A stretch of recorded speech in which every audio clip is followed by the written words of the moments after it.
क्या कोई पिता अपनी बेटी से इतना नाराज हो सकता है कि वो उसकी जान ले ले? क्या कोई पिता अपनी बेटी के सोशल मीडिया इस्तेमाल को लेकर उसकी जिंदगी छीन सकता है? क्या कोई पिता अपनी बेटी के नाम से समाज में ताने सुनकर कि कैसा बाप अपनी बेटी के नाम पर खा रहा है, इसके चलते अपनी बेटी को मौत के घाट उतार सकता है?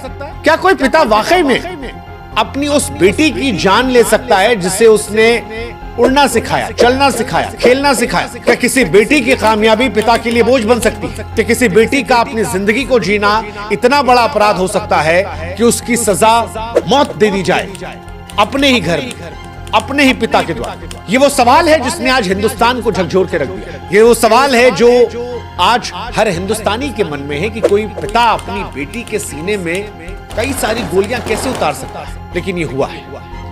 10 जुलाई साल 2025 को गुरुग्राम में 25 साल की राधिका यादव के कत्ल ने हर इंसान के मन में सवाल उठा दिया है, कोई पिता अपनी बेटी को कैसे मार सकता है? और अगर बेटियां घर में ही सुरक्षित नहीं हैं, तो फिर कहां सुरक्षित होंगी? राधिका यादव का पिता राधिका के लिए सब कुछ था।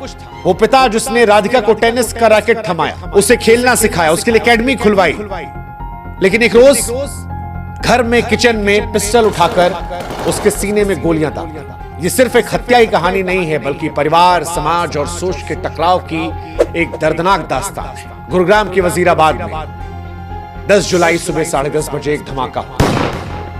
लड़की राधिका यादव के चाचा कुलदीप यादव, उन्हें लगता है शायद किचन में कुछ गिर गया या प्रेशर कुकर फट गया। वो भागते हैं, लेकिन वहां जो तस्वीर दिखाई पड़ती है वो रूह कपाने वाली होती है, क्योंकि किचन में राधिका खून से लथपथ पड़ी थी और सामने उसका पिता हाथ में पिस्टल लिए खड़ा था। पुलिस की माने तो राधिका पर 5 गोलियां दागी, 3 उसे लगी। चाचा अस्पताल लेकर पहुंचे, लेकिन तब तक वो मर चुकी थी। पिता ने पुलिस के सामने कबूल कर लिया कि उसने अपनी बेटी को मार दिया।